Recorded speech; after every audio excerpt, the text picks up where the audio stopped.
बहू, मैं यहाँ मुफ्त की आया और नौकरानी बनकर नहीं रह सकती। मम्मी जी, मेरे ऑफिस जाने का समय हो रहा है। आप शुभम को दूध पिला देना और कुकर में उसके लिए थोड़ी सी खिचड़ी चढ़ा देना। और हाँ, शुभम दोपहर को जब सोकर उठे तो उसे ऑरेंज जूस भी बना देना। उसमें बर्फ़ मत डालना, नहीं तो गला पकड़ लेगा। और पायल जब स्कूल से आए तो बस स्टॉप पर जाते वक्त छतरी ले जाना मत भूलना। बहुत तेज़ धूप है, उसका बैग भी भारी है, तो बैग आप ही उठा कर लाना। मैं जा रही हूँ, मुझे देर हो रही है। सौरभ को लंच के साथ सलाद देना मत भूलना, वरना वो खाना नहीं खाएंगे। सोनिया अपनी सास ममता जी को रोज़ की तरह सारे दिशा निर्देश देकर ऑफिस के लिए चली गई। उन्होंने अपने बेटे सौरभ का लंच बॉक्स तैयार किया, साथ में दही सलाद भी रख दिया। फिर उसे नाश्ता देकर वो खुद भी पूजा करने लगी ही थी कि 1.5 वर्षीय शुभम उठकर मम्मी मम्मी कहकर रोने लगा। ममता जी ने उसे चुप कराया और दूध पिला दिया। तभी सौरभ टिफ़िन लेकर चला गया तो काम वाली बाई आ गई। अरे, तू आज जल्दी आ गई? थोड़ी देर रुक जा, मैंने अभी तक घर समेटा नहीं है। बच्चों ने सारा घर बिखेर दिया है। और वो जल्दी जल्दी घर समेटने लगी। मेम साहब, ये तो आपका रोज़ का है, मुझे देर हो जाती है। एक यही घर नहीं है, और भी घर काम करने को जाती हूँ। सब ऐसे ही करने लगेंगे तो शाम तक मैं यही करती रहूँगी क्या? मेरा भी घर बार है, बाल बच्चे हैं। काम वाली जल्दी मचा रही थी तो ममता जी ने जैसे घर था वैसे समेट दिया और वो झाड़ू पोछा करके चली गई। वो रसोई में गई तो बर्तनों का ढेर देखकर उनका सिर चकरा रहा था। उन्होंने सारी बिखरी रसोई ठीक की और बर्तन धोने लगी। तभी शुभम रसोई में आकर बर्तन फैलाने लगा और गीले में फिसल गया। फिर से रोने लगा। ममता जी घबरा गई और उसे गोदी में लेकर चुप कराने लगी। तभी सोनिया का फ़ोन आया। आपने शुभम को दूध पिला दिया क्या? और हाँ, अगर पिला दिया तो उसे नहलाने से पहले उसकी अच्छे से मालिश कर देना। उसकी सारी स्किन रूखी हो रखी है। और बिना कुछ सुने फ़ोन रख दिया। उन्होंने फटाफट से उसकी मालिश की और खेलने के लिए छोड़ दिया। फिर सोचा खिचड़ी बना दूं, पर कुकर साफ़ नहीं था तो पतीले में खिचड़ी चढ़ा दी और शुभम को नहलाने लगी। 1.5 वर्षीय शुभम थोड़ा सा चुलबुला भी था और शरारती भी। पानी लेकर उन पर ही डालने लगा। बड़ी मुश्किल से उन्होंने अपने पोते को नहलाया। तभी सोनिया का फिर से फ़ोन आ गया।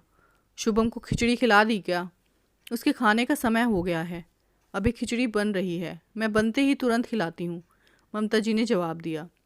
तभी सोनिया ने वीडियो कॉल कर दिया और गैस पर भगोनी देखकर वो उन पर चिल्लाने लगी। आप भी हद करती हैं, पतीले में खिचड़ी चढ़ाई है, इसमें तो अच्छे से पकेगी भी नहीं और मेरा बच्चा भी भूखा रह जाएगा। आपने कुकर में क्यों नहीं चढ़ाई? अब तक तो बच्चे का खाना भी बन जाता। ममता जी क्या कहती? सोनिया लगातार बोले जा रही थी। फिर खुद ने ही फ़ोन रख दिया। शायद कैबिन में कोई आ गया था। ममता जी की आंखें भर आई। उन्होंने अपने आप को संभाला। तब तक खिचड़ी भी बन गई थी। उसे ठंडा करके शुभम को खिलाने लगी। बच्चे इतना आसानी से कहाँ कुछ खाते हैं। बच्चों को खाना खिलाना बड़ा ही मुश्किल है। एक जगह बैठकर तो बिल्कुल भी नहीं खाते। शुभम के पीछे दौड़ भाग करके वो थक गई थी। थोड़ी देर थक कर बैठ गई। अब उन्हें भी भूख लगने लगी थी। रसोई में से नाश्ता लेकर खा लिया, पर अभी बर्तनों का ढेर रखा था। बेटे बहू इतना कमाते हैं फिर भी बर्तन वाली नहीं लगाते, सिर्फ झाड़ू पोछा वाली लगा रखी है, वो भी इसीलिए कि उनका बेटा गंदे आंगन में खेले नहीं। उम्र 65 की ज़्यादा नहीं थी, पर बीमारी इंसान को समय से पहले ही बूढ़ा बना देती है। डायबिटीज़ के कारण जल्दी थक जाती थी और बहुत जल्दी ममता जी को भूख लगती थी। सौरभ उनकी एकमात्र संतान थी। उसी का पालन पोषण किया और उसे अपने पैरों पर खड़ा कर दिया। अभी 10 वर्ष पहले ही पति की मौत हुई थी। तब तक सौरभ नौकरी लग गया था। उनके जाने के बाद सोनिया घर की बहू बनकर आई। पढ़ी लिखी नौकरी पेशा बहू को वो नहीं लाना चाहती थी, पर बच्चे आजकल सुनते ही कहाँ हैं। सौरभ को सोनिया से ही शादी करनी थी। उन्होंने समझाया भी था कि बेटा, तू और बहू दोनों नौकरी पर चले जाएंगे तो मैं घर में अकेली क्या करूँगी। पर सौरभ ने भी जवाब दिया, मम्मी, बड़ा शहर है, भारी खर्चे हैं, पत्नी भी कमाएगी तो घर अच्छे से चलेगा, वरना एक की कमाई से पार नहीं पड़ता। फिर मेरे सभी दोस्तों की पत्नियां भी कमाती हैं, ऑफिस जाती हैं, तो मैं घरेलू लड़की अपने लिए नहीं लाऊंगा। ऐसा नहीं था कि सौरभ की नौकरी अच्छी नहीं थी, पर उसे अपने दोस्तों और रिश्तेदारों में दिखाना था कि मेरी पत्नी मामूली सी गृहिणी नहीं है, बल्कि वो भी अच्छी पढ़ी लिखी नौकरी पेशा है। सौरभ ने जिद की और सोनिया से शादी कर ली। अभी तक ममता जी ही घर और रसोई संभाल रही थी। बहू के आने के बाद भी उन्हें सहारा नहीं मिला, बल्कि उनका और काम बढ़ गया। बहू तो रसोई में पैर नहीं रखती थी, उनको ही दोनों का टिफ़िन बनाकर देना होता था। उन्होंने सोचा नई नई बहू है, अभी समय लगेगा, पर सोनिया को खाना बनाना पसंद ही नहीं था और उसके पास समय भी नहीं था। ऑफिस आने जाने में वो व्यस्त रहती थी। ममता जी ने सोचा कोई बात नहीं, बेटे के साथ बहू का खाना भी वो बना लेंगी। पर जब सोनिया पहली बार गर्भवती हुई तब वो घर पर ही रहती थी, पर रसोई में पैर नहीं रखती थी। ममता जी ने तब भी एक अच्छी सास की तरह उसकी देखभाल की, उसका बहुत ही ख्याल रखा। अपनी पहली बेटी पायल के जन्म के कुछ महीनों बाद सोनिया फिर से काम पर जाने लगी। अपनी पोती को ममता जी बहुत प्यार करती थी और उसका हर काम वो खुद करती थी। तब घर में झाड़ू पोछा, बर्तन वाली और खाना बनाने वाली भी आती थी। वो घर भी देख लेती थी और अपनी पोती के साथ भी खेलती थी। धीरे धीरे उन्हें डायबिटीज़ हो गई और शरीर में थकावट रहने लगी। वो घुटनों से भी परेशान रहने लगी। अब पायल नर्सरी में आ गई थी तो शुभम का जन्म हो गया। अब पहले जितनी उनमें जान नहीं थी। सोनिया दूसरा बच्चा नहीं चाहती थी क्योंकि उसका मानना था कि इस महंगाई में एक बच्चा ही पालना भारी है, तो दो बच्चे कैसे पलेंगे। लेकिन सौरभ का मन था कि पायल अकेली नहीं रहे, उसे अपना भाई या बहन कोई तो मिल जाए। शुभम के जन्म के बाद उसने महंगाई का हवाला देकर खाना बनाने वाली हटवा दी। मम्मी जी घर पर ही तो रहती हैं, तो ये ही खाना बना लिया करेंगी। अब दो बच्चों का खर्चा बढ़ गया है तो कहीं पर तो कटौती करनी पड़ेगी। शुभम अब बड़ा हो रहा था, पर सौरभ और सोनिया अपने ऑफिस के काम में ही व्यस्त रहते थे, इसलिए बच्चों पर ज़रा भी ध्यान नहीं देते थे। शनिवार और रविवार को छुट्टी मिलती थी तो मॉल में शॉपिंग और मूवी या दोस्तों के साथ पार्टी में जाया करते थे। ममता जी दोनों बच्चों को दिन भर संभालते हुए थक जाती थी। उस पर घर का काम और खाना भी था। ममता जी से अब ये सहन नहीं हो रहा था। पहले तो उन्होंने सोचा था बहू नई नई है, कैसे घर संभालेगी। फिर ये ख्याल किया कि बहू गर्भवती है तो उसका ध्यान रखना मेरा ही कर्तव्य है। फिर ये ख्याल किया कि बहू का पहला बच्चा है, उसे कहाँ बच्चे पालना आता होगा।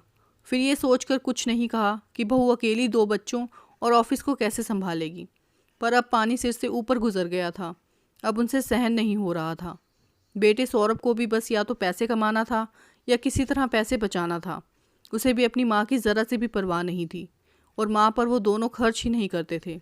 वो वहाँ दो वक्त का खाना खाती थी, पर वो भी चैन से नसीब नहीं होता था। पोते पोती हर दादी को प्यारे होते हैं, पर जब उसकी सारी जिम्मेदारी उन पर ही डाल दी जाए तो वो प्यार भी बोझ लगने लगता है। एक रविवार दोनों बेटे बहू जब उठे ही थे तो ममता जी ने कहा कि वो गांव में जाकर रहना चाहती हैं। अब यहाँ पर उनका मन नहीं लगता। गांव की अच्छी हवा में शायद उनकी तबीयत ठीक रहने लगे। ये सुनकर सोनिया जवाब देती है, अरे गांव में आपको रोटी कौन देगा? यहाँ तो 4 वक्त का खाना आप मुफ्त में बैठे खाती हैं। आपको गांव में जाकर क्या मिलेगा? मुफ्त की एसी की हवा और ये शानदार सोसाइटी का रहन सहन गांव में कहाँ मिलेगा? फिर पायल और शुभम को कौन संभालेगा? इन्हें तो आप ही चाहिए। ये सुनकर ममता जी का दिल भर आया।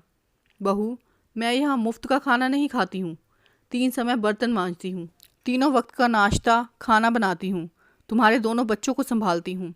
इतना काम करने के लिए कोई दिन भर की मेड रखोगी तो तुम्हारे 14-15 हज़ार आराम से खर्च हो जाएंगे। तुम्हारे रुपए बचाती हूँ। मैं तो मुफ्त में नहीं खाती, पर तुम्हें तो मैं मुफ्त की नौकरानी मिल गई हूँ। तुम्हारे पति को पालने में, बड़ा करने में मैंने लाखों खर्च किए हैं। तुम और तुम्हारा पति जीवन भर भी मुझे बिठा कर खिलाओगे तो भी ये कर्ज नहीं उतार पाओगे। आज तुमने 2 रोटी की कीमत गिना दी। तुम्हारे लिए मेरे प्यार, परवाह और इस घर के प्रति समर्पण की कीमत बस यही 2 रोटी हैं। मैंने तो तुम्हें अपना समझकर तुम्हारा ख्याल रखा, पर तुमने तो अपनी सास को ही मुफ्तखोर बता दिया। मुझे तुम्हें अपनी बहू कहते हुए शर्म आ रही है। जब अपना बेटा ही अपना ना रहा तो तुम तो फिर भी पराए घर से आई हो। इसे भी अपनी माँ की तकलीफ़, परेशानी नज़र नहीं आती है, बस पैसे कमाने की धुन है। कभी सौरभ ने आकर पूछा कि माँ तुम कैसी हो? माँ तुम्हें कोई तकलीफ़ तो नहीं है? अस्पताल भी मैं अपनी सहेली के साथ जाती हूँ और ख़ुद की दवाई भी मैं तेरे पापा के पेंशन के रुपयों से लाती हूँ। मैंने अपने बेटे के लिए, बहू और दोनों बच्चों के लिए बहुत किया है, पर अब और नहीं कर सकती। तुम्हारे बच्चे और घर संभालो। वैसे तो घर मेरे पति और मेरा बसाया हुआ है, पर एक माँ होकर अपने बच्चों को बेघर नहीं कर सकती। इस घर में तुम्हें बहू बनाकर लाई थी, तो तुम्हें कैसे घर से जाने के लिए कह दूँ? तुम दोनों को शर्म नहीं है, पर मेरी आंखों में अभी शर्म का पानी बचा हुआ है। बस मुझे अभी इस घर से जाना है। इस उम्र में बीमारी संभालूं, रसोई संभालूं, घर संभालूं या छोटे बच्चे संभालूं? सोनिया, मैं इस घर की मालकिन हूँ, तुम्हारे बच्चों की आया नहीं हूँ। अपने बच्चे खुद संभालो या एक मेड रख लो, मुझसे तो ये सब संभाला नहीं जाता। रही बात खर्चे की, तो मैं तुम दोनों से 1 रुपया भी नहीं मांगूंगी, क्योंकि इसके लिए मेरे पति की पेंशन ही काफ़ी है। बहू, तुम जब भी ऑफिस जाती थी शुभम के खाने पीने के लिए 10 बार फ़ोन करती थी। कभी मुझसे भी पूछती थी कि मम्मी जी आपने खाना खाया या नहीं, समय पर दवाई ली या नहीं। क्या तुम्हारा कोई फ़र्ज़ नहीं बनता? जिस माँ ने तुम्हारे पति को बड़ा किया, जो तुम्हारे बच्चों को पाल रही है, तो उसके प्रति तुम्हारा कोई फ़र्ज़ नहीं बनता? सौरभ और सोनिया दोनों बेटे बहू की नज़रें शर्म से झुक गई। वो कुछ कहने के लायक ही नहीं रहे थे। ममता जी की भावनाओं को उन्होंने कभी समझा ही नहीं था। अब दोनों क्या कहते, उनकी बोलती बंद हो गई थी। अब इतने सालों से ममता जी ही घर संभाल रही थी, तो उन्हें घर और बच्चों की आदतों के बारे में बिल्कुल भी पता नहीं था। दोनों बेटे बहू की आंखें खुल गई। आज उन्हें रह रह कर अपनी गलतियां याद आ रही थी। तभी सौरभ बोला, मम्मी मुझे माफ़ कर दो। पैसे कमाने और पैसे बचाने के चक्कर में मैं अपनी ही माँ का दर्द और तकलीफ़ को भूल गया था। पर अब ऐसा नहीं होगा। अब मैं आपका पूरा ध्यान रखूँगा। अब मैं आपको कभी भी शिकायत का मौका नहीं दूंगा। आप घर छोड़कर मत जाइए। मुझे और सोनिया को तो घर के बारे में और बच्चों की आदतों के बारे में कुछ भी पता नहीं है। तभी सोनिया भी माफ़ी मांगने लगी। मम्मी जी मुझे भी माफ़ कर दो। आपने माँ बनकर हम सबका ध्यान रखा और मैंने आपको कभी साथ समझकर आपका आदर सम्मान नहीं किया। आप चली जाएंगी तो दोनों बच्चे कैसे रहेंगे? इन्हें आपकी आदत हो चुकी है। ममता जी पिघल गई और वहीं रुक गई। अगले दिन से बर्तन वाली और खाना बनाने वाली रखती गई, पर दोनों बच्चों की जिम्मेदारी अभी भी ममता जी खुद ही लेती हैं, क्योंकि मूल से ब्याज ज़्यादा प्यारा होता है। संतान की संतान से कभी मोह छूटता नहीं है।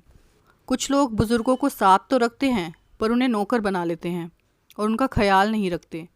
अपनी संतान को पालने और बड़ा करने में ही माता पिता थक कर चूर हो जाते हैं। बुढ़ापे में फिर से उन पर वही जिम्मेदारी दे दी जाए तो इस उम्र में वो कैसे निभा पाएंगे।